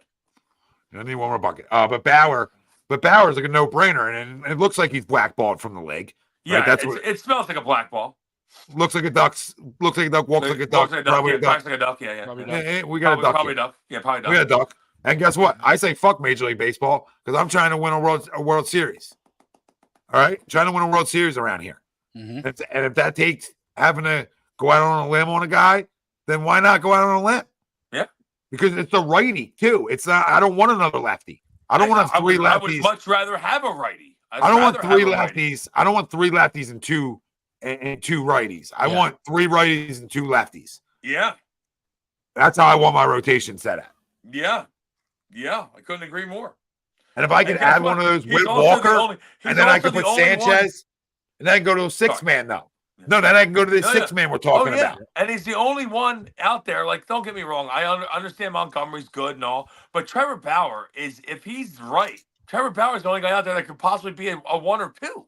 That moves a needle. Possibly be a 1 or 2. He's a possible stud. That's what he is. He's Jordan Montgomery is like 2-3. Okay, Bauer's 1-2 if he's right. He's 1-2. Agreed. We've seen this. He's been that. He's been that dude. Yeah, he's been that. He's been that dude before. Yeah. And when you have a guy out there, like, I don't know, like I said, he pitched great against the Yankees today, and or yesterday, whenever it was. Okay, but you go give that guy a call. Yeah. Right. I can't believe Major League Baseball would be saying, don't bring him back. It's crazy. I mean, if you listen, I understand. We're not trying to take anything lightly, but if you read the text and everything, I mean, the girl's a crazy person. She's a crazy person. Like, let's be honest. She's a crazy person. Like it's more to like she's a crazy person. Yeah, but it's more to there's a history of him and of like female. I get that. Yeah, I get that. He's got a little. But the one that they seem to be like harping on, the girl's a crazy person. Yeah, I didn't think he has a bad lack of judgment. He thinks with his dick, obviously. Yeah, clearly, and not with his head. Clearly, he needs to think with the upper head. Yeah.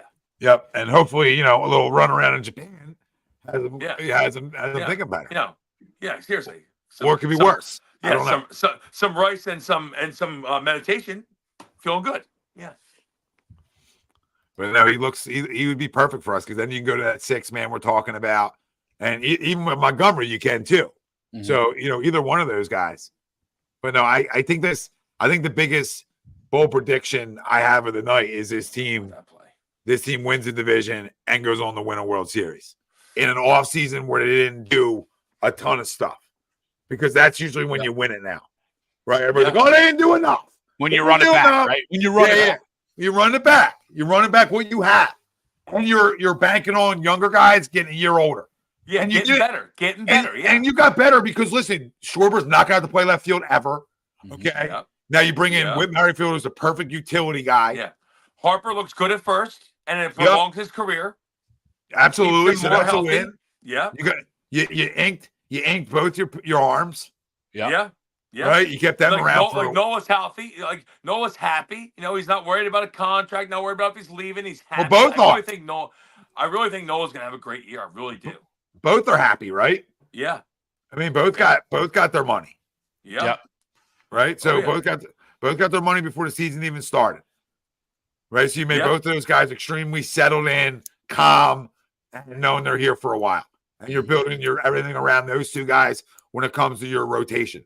So you're setting yourself up to win the next 3 years, right? And both guys deserved it, right? Both guys deserved it.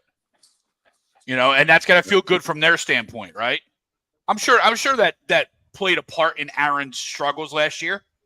Yeah, I'm sure that played a part of it. It's in your head. It's in your head. And we also have to factor in, and I know this played a factor in Aaron Nola, is everybody is now a year removed from the first year of the pitch clock. Yeah. Right. So now everybody knows how to adjust to it. I know Aaron struggled with that a lot early on, big time. And you could tell guys like he was him, sweating his ass off second inning. He was like he was stressing because it was like he was sprinting to every pitch. He was, and guys like him who were methodical on the mound, not slow, methodical, really struggled with that. So again, everything's a year further, a year up. I think I'm with you, Tommy. I'm in. Let's run this back. Yeah, I like what they did, and I trust him. I like the team, just in general. Sorry, Tommy, I didn't mean to cut you, but I love the team. I just like. No, go ahead. I really do like the team. I really think that we're primed. I know that we've been on the cusp. We'll say on the cusp the last 2 years.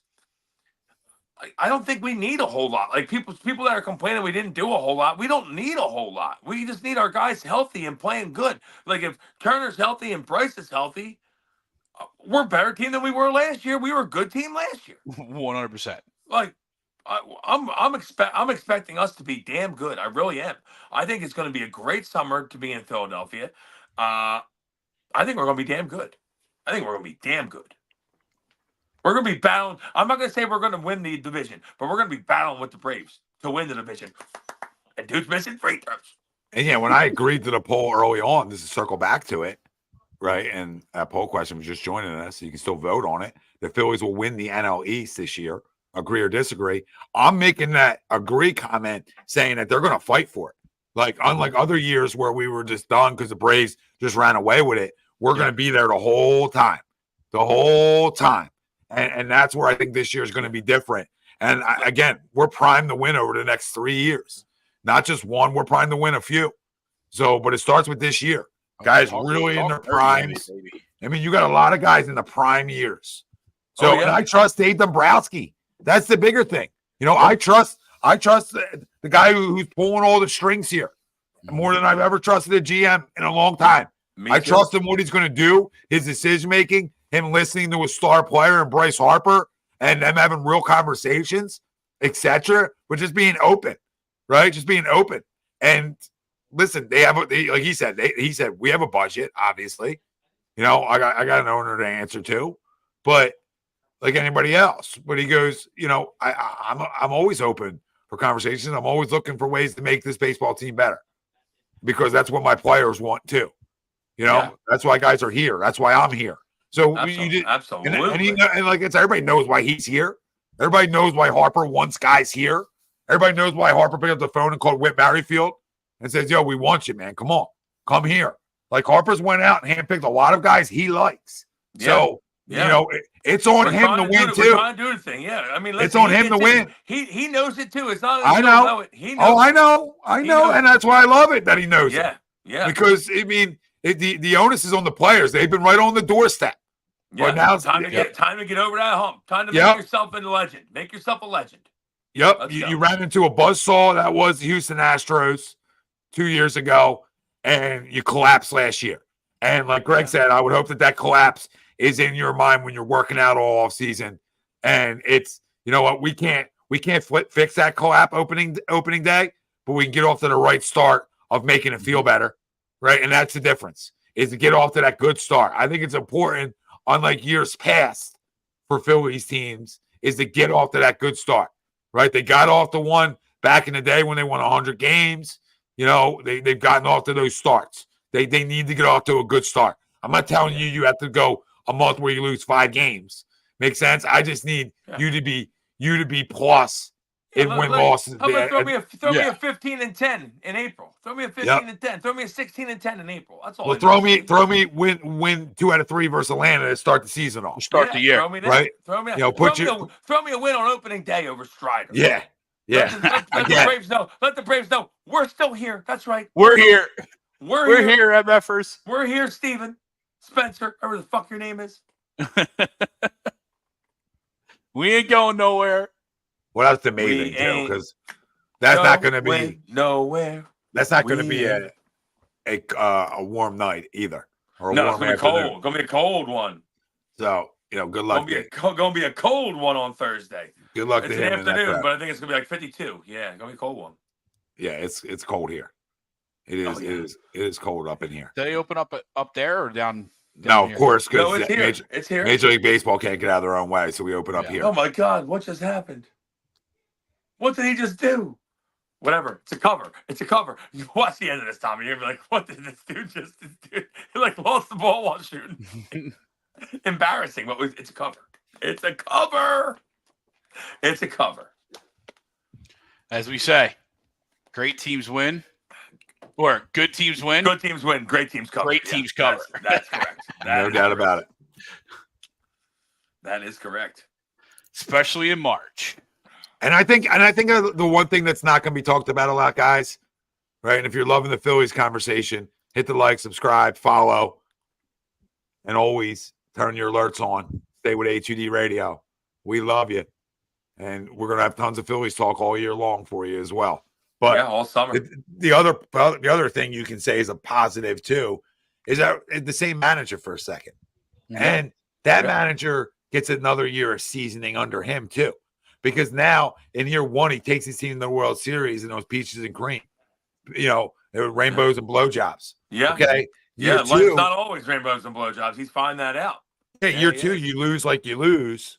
Right. That's hard. Okay. That's hard for anybody. So he's tasted both. I think that's only going to make him stronger as a manager. And I just think a year 3 for him is only going to help him in his decision-making, in the game slowing down for anybody, even though he's a baseball lifer. But to have the responsibility as a manager is just different. Calling the shots, yeah. Yeah, it's just a little different. So, I think it slows down for him. Yeah, and why, personally, like me, I'm not, at times not a huge fan of Rob, right? But to your point, having this same guy continue to call the shots is so comforting to that locker room, right? You know what I mean? Bad organizations, we talk about this, like the Sixers, and we talk about whatever, like the Eagles, right? Bad organizations turn over coaches and just run the next guy out of town. It seems like we're trying to do with Sirianni, right? Yeah. Keep going, right? Whether I like him or not is irrelevant right now because this team plays for him. Right, you know what I mean, and that you can't argue. No, you can't. He's handpicked. Aline says, "I think we will win the division." Let's go. Let's go. Love it. Good to see you. Thanks for the comment. Brad says, "Dream on," as expected. Yeah. Thanks, Aerosmith. Dream on. Brad Ryer. Who cares? Who? Brad. Brad's the Yankees guy, isn't he? Yeah. I mean, you better be good this year, Brad. How's Garrett Cole? By the way, who's starting opening day? Nestor the Molester Cortez? Okay. Yankees will be good. Might want to keep the mouth shut. Yeah. I hope Juan Soto stinks. I hate that dude. Besides that, I don't really care about the Yankees at all. I just hate Juan Soto. Hate him. I just hate love him. the fact that Garrett Cole's already hurt. Hate the face guy. Juan Soto's a hate the face guy. That stupid slide of the shuffle of the feet and like slide of the dirt when he takes a ball. Like, come on, dude, grow up. I do like he's out of the NL. I hate him. Yeah, it's nice. Me too. I still hate. I hate. He might put up monster numbers there in Yankee Stadium, or he might stink like he has every year. Everyone's like, he might be great, or he stinks. Either one. He was good for the Nationals. I hate him. Hate the face guy. Yeah, no, for sure. Yeah. And the Braves have a lot of them, so that's why I'm hoping. They do. Yes, they do. We win the division because guys there wear us out. There are some guys there that wear us out. Austin Riley wears us out anytime. Yeah, Austin Riley wears out Knowles. I need Knowles to take over the Austin Riley thing this year because Austin Riley's the one guy who will wear us out in the postseason too. He's the one guy who didn't shy away from hitting us in the postseason. He'll wear us out at any time. Doesn't matter when. Yeah. Don't matter when. Ronald might show up a little small in the postseason. Austin hits. No, he does. But it's time to change the tide. And it starts this Thursday. This Thursday, baby. I can't wait. Can't wait for it to begin. All right. What do you boys want to do? You want to do crumbs and call it a night? Yeah. Let's get out. Yeah, that's fine. All right. Crumb in a week time. Does anybody beat UConn? That's my only question I got. Last thing. No. Does anybody beat UConn? I don't know that they can get beat. I mean, they beat Northwestern by 1,000 today? Like, they are a machine. They're a machine. There are. I'm kicking myself for not putting money on them when I was in Atlantic City. Yeah, just to do it. Might as well. And they were still plus money. Like, I'm stupid to not do that. I was stupid. They were plus 400 still. I was stupid to not do it. Yeah, there's teams that can beat them for sure. There's teams that can play with them. We'll say. I don't know that anybody can beat them. I don't know. There's really good teams out there too, but it's going to be hard. It's going to be hard, but you look at UNC's a really good basketball team. Illinois. I think Illinois. If Illinois can get to the Elite Eight to play them, that could be a really good game. With Terrence Shannon. Illinois. Illinois can score. They're athletic. That could be a really good game. Yeah. But besides that, let's get crumbs.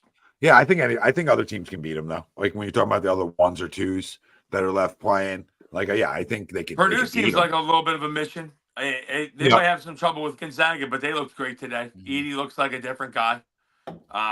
They're just killing. I mean, they just absolutely killed Utah State today. Well, Tennessee looks good. There's other teams that look good. Tennessee looks good. And Dalton Connect hasn't looked that good, and Tennessee looks good, which is good for Tennessee. And UNC looks good. UNC looks good. Arizona looks good. So Houston obviously survived tonight. UConn's obviously UConn right now, right? Yeah, UConn. Obviously. Yeah. Should be a really good Sweet 16 and Elite 8 next week though. Should be great. Great time of year. So did you guys, real quick before we get to crumbs, have you guys been following that guy who bet $1,000 on every game for the underdog? No, he's probably up though. No, he's not. Oh, he's down now because of this round, won, right? Yeah, all the favorites won. I think all the favorites they didn't cover, but they all won. There's only one. Line.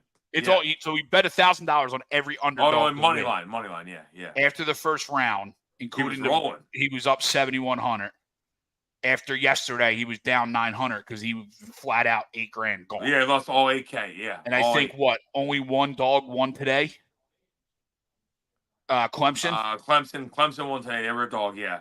So put him back up. But after the other two dogs won or favorites won, he's probably back down money. Yeah, I've heard of a bunch of people doing that, but they stop after the first round. Yeah, I was gonna say you do it for the first round only. Yeah. Do it for the first round. My buddy did because Friday we meet at PJ's every year. Like we meet on Friday, and he did 100 on every underdog. Yeah, he ended up doing pretty well. He was probably up about $400. Yeah, he did pretty well. Yeah, it's insane though. I might do it next year. That's fine. Yeah, it's not maybe not 1,000. Maybe I'll jump down to 100. Yeah, 1,000. That's funny. I'm gonna do one. I know I'm like the crumb of the day guy, right, per se, but I'm gonna anti-Crumb. Okay. Yeah. I'm gonna anti-Crumb. The Sixers today. Right. Great win today. Yeah, in a game where you think they're gonna get their ass kicked. Yep. Especially when the Clippers started coming back. I think it was like late third. The Clippers cut it from like 15-2, and you're like, well, we've seen this story before. Clippers are going to roll in the fourth, and then Sixers came out in the fourth, gangbusters, like 13-2 to start the fourth. Just took over the game. Great job out of them. It was a needed win, much needed win. Much needed, really important win. But yeah, it was good. It was just it was good because you just think, okay, they're going 0-4 on this road trip.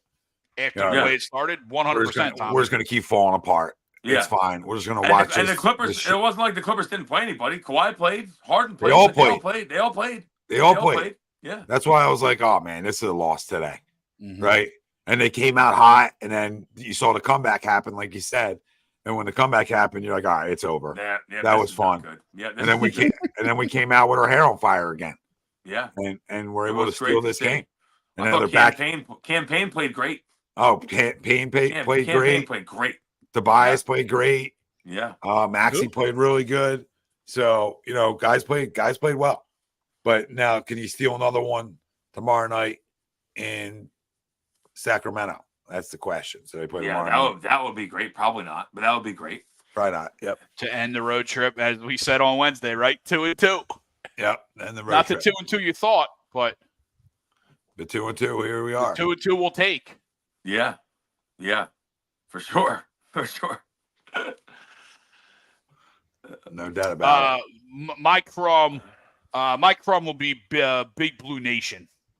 Kentucky fans. Oh, Kentucky wow. fans. Not even Calipari. I mean, Calipari's his own. But, everybody forgets what Calipari did, this first, couple years there in Kentucky, right? I mean, he was just a monster. And, sure, he hasn't adjusted to the new times, right, to the new era of the transfer portal, NIL, and recruiting, right?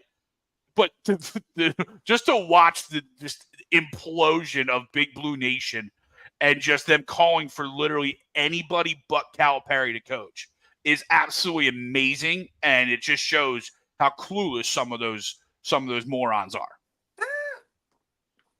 I might not be with you on this one, buddy. That's fine. To me, I mean, listen, I get what you're saying and all that, but he's got 5 high school All-Americans. I mean, he's got the best talent. He's not getting it done. Yeah, but he's also going up against. They've lost in the first round. They've lost to a 14 seed, a 15 seed, and a 12 seed. Oh, I don't disagree there. Years. I'm not saying Cal is squeaky clean here. I'm fully admitting. You can't have that. You can't have that talent and lose to that team. You just can't do it. I don't disagree. I'm just loving the implosion of the fans. Oh, I mean, they're losing their mind. And just absolutely they're losing their mind. The fans have lost their mind so much that he might actually. I think it's a $35 million buyout that he has. Yeah, they might actually buy him out and fire him. They might. I know they're starting GoFundMe's and stuff like that to try and pay out the buyout. Yeah, I don't know if they want to go there right now though. But yeah, it's crazy. That's crazy. Mine's the committee, the NCAA committee. First off, I love the tournament where it is. Stop trying to screw with the tournament. We don't need to add more teams. It's fine. Let it go. It's fine. It's spectacular. It's always great. And the second thing is put some respect on the ACC's name. The last few years, everyone's the ACC's down, the ACC's down, the ACC's down. It gets to the tournament, and the ACC just wins. That's all they do. Right now, 4 teams in, 4 teams still alive, all in the Sweet 16. This is what they do every year. You get an ACC team that's a double-digit seed that gets to the Sweet 16 every year. NC State this year. It happens every year. This is what they do. Put some respect on the ACC. Clemson's a 6 seed? And Clemson's a 6, and they're there as well. Yeah, this happens every year. Every year. I would like one change. Put all the playing games as your 10 seeds. Or even I want the 16 seeds. It was only 10 this year because of the weird teams winning the tournaments. But I hear you, maybe the 11s. Either way, I like you. Like the 16s. Let them have their moment. Let them have their moment. If they win, they should be in. I agree. Yep. The last, even if you want to, I heard people saying they want to go from 68 to 72, and then you play the last 8 teams, so it'll be the first 4 in and the last 4 out, or the first 4 out. You know how to do that? You have all of them play each other as the play-in games. I'm cool with that. That's fine. You can do that. That's fine. But knock it off with the adding like another 16 teams or something. Knock it off. Knock it off. Yeah, no one even wants to play in the NIT already. Knock it off. There's another crumb, right? All those teams saying no in the NIT. Like you're all morons. I would crumb the shit out of Syracuse right now. I'm the hugest Syracuse fan of all time. I'll crumb the shit out of them. You don't turn down the NIT. What do you? No. We have a whole team of sophomores. We don't want to get better. What are we doing? You won't play in a tournament environment. First year coach, a team of sophomores, and we turn down the NIT. I'm disgusted. Yeah. Why don't you like? Oh, I don't want to play a competitive game. I don't want to get better. What the fuck are we doing? Yeah, St. John's. Yeah, Rick Pitino. They all turned. A lot of them turned it down. I know Sweeps killed them last week. Not all of them, but a lot of them turned it down. Yeah, a lot of them. Well, I think the Providence AD resigned after it because they or got fired. One of the two. The Providence AD is like resigned or got fired after they blanked on the NIT.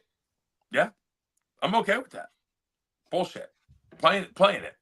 Yeah. You should want to get better. Why would you not want to play? Oh, I don't. Especially if you're like a senior on the team. Like, oh, this is just the end of my career. Yes. No, let's go try to win an NIT. Why not? Yeah. Raise some banner, right? Put yourselves in the record books in some way. I don't know why you would turn it down. Yeah, it makes no sense. Yeah. It's woe is me. Yeah, exactly. We didn't make it. No, we didn't make it. Woe us, poor us. Okay. Instead of it's like college football bowl season, right? Oh, we didn't get in, so none of our players didn't get in the playoffs, so no one's going to play in the bowl game. Yeah. Exactly, right. Greg. He's exactly right. Cool. You're just hurting the players. You're hurting the product. You're hurting your brand. Yeah, and you're making everyone think you're a pussy. Yeah. Congrats. Congratulations. That too. Yeah. Absolutely. So. Oh, baseball's back, boys. Baseball's back, boys. I've been on. I don't want to say anything. I haven't said anything on the show, but I've been on an absolute heater. There we go. Monster. Well, I'm up over a K, and guess what? I'm going to be heavy betting baseball early. Could be a bad weekend coming up. Yep. Here comes the Will's demise. Well, I will say this. It looks like. Well, you might not be betting on the Phillies because you got rain in the forecast all day Thursday. Oh. Well, they might pop it to Friday. I've already. Yeah, that's great. That's great. Pop it to Friday. That's great. Then you got 40%. Shitty Friday too. Yeah. 40% chance Friday. Saturday. It's supposed to be nice Sunday. No, supposed to be okay. Saturday, 10 to 20 mile an hour winds though. Oh. And then Sunday rain. I thought 65 Sunday with sun. 62 Sunday with sun, but 10 to 20 mile an hour winds. Oh. All right, and then that goes into Sunday. Sunday potential rain.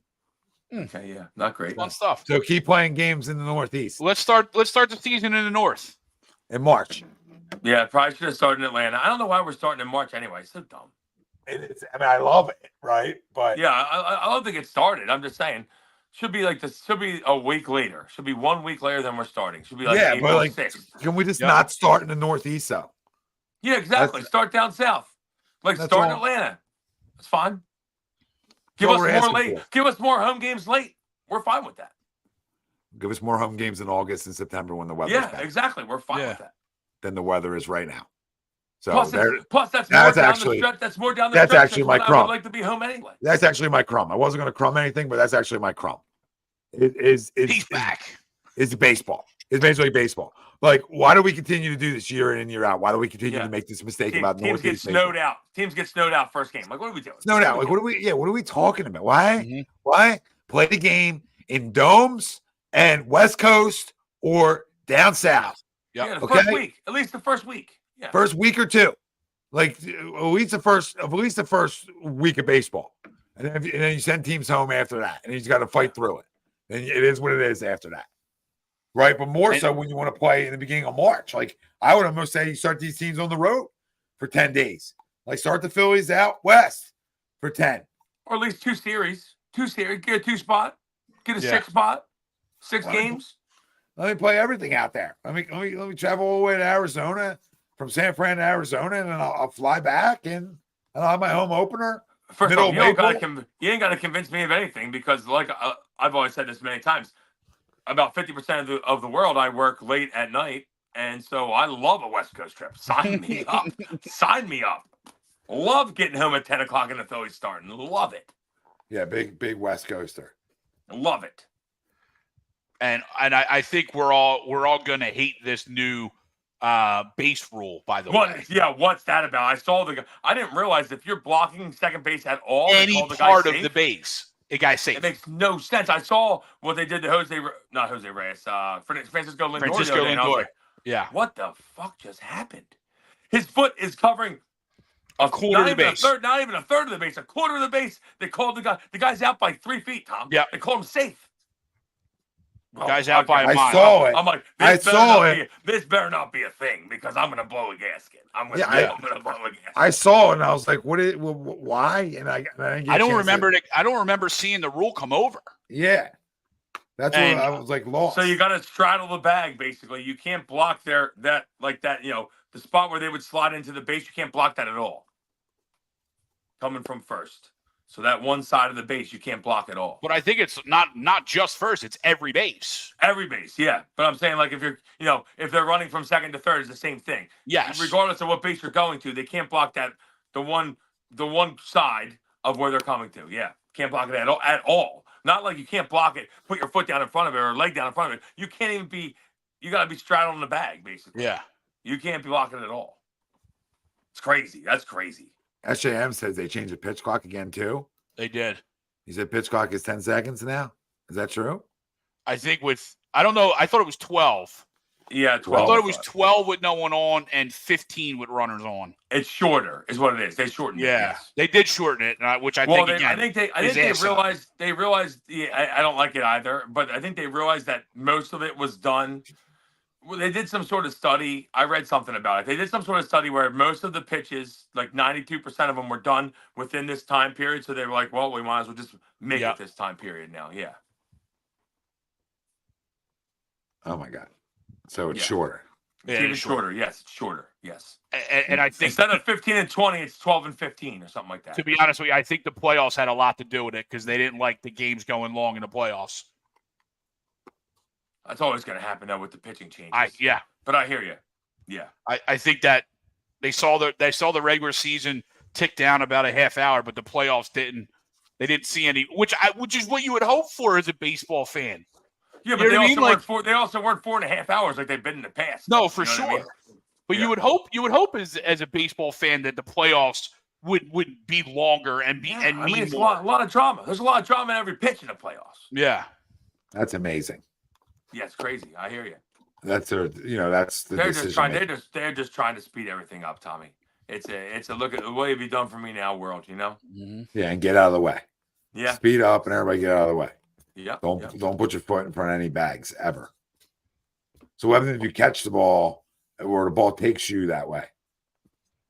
I still think because Lindor, he was better straddle. Yeah, you got to be. He basically got taken. He basically got taken. Once he caught the ball, he went over and tagged the guy 3 feet out easily. He's 3 feet out easy, and they called him safe because his foot was in front of the bag. It's crazy. I didn't even know about that until I saw that, and I was like, "Wait, is this a thing?" Yeah. And then I read about it, and I was like, "This is no good. Who decided this rule?" I guess it's to get. They don't want people sliding into people's legs and people getting hurt. But either way, I mean, this is get out of the way. I was gonna say, what players voted for this? I was gonna say the defenders love to block the bag. They want to block the bag. Yeah, they're like slide into my leg and let me get you out. Oh yeah. Yeah, but who voted on this? What players voted on this? I have no idea, Tommy. No clue. Yeah, that's the question. Couldn't have been a lot of them. Couldn't have been a lot of them. No chance. Yeah, it's stupid. I don't understand why we're playing games here in March. Like, I just don't understand it. I don't know what the baseball gods thought. We've talked about this for years now, too. We've talked about this for a few years. Like, what do you think you're getting here in March? Like, what do you think it's going to be cold. It's going to be miserable. First off, you're not going to get great attendance because people are like, I don't want to go to this. Yeah. It's brutal. Oh, yeah. Your attendance early on is going to be shit outside opening day. Opening day, and then it's going to be like. And they'll leave 5 innings in because it's 52 degrees and raining. Yeah, or just 52 degrees and 20-mile-an-hour winds. Yeah, either way, yeah.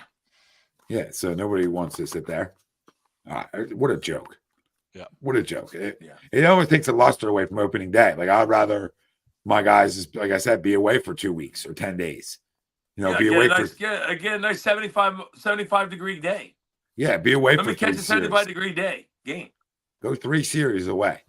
They played for a month and a half in Florida, and they're like, oh, by the way, first game 52 degrees, 40 degrees. Yeah. Enjoy. How's that for your arm? Yeah, probably How's that really for good. injuries? Smart decisions. What a joke. All right, boys. Great show. We love you all. It's been Agree, Disagree. HED Radio. Let's go, Phils. We'll see you next Sunday. Let's go. And we'll talk to you opening day. We'll talk to you before it. So we'll talk to you during it. We're always around. We love you. We thank you. Hit the like, subscribe, follow, turn your alerts on. We out.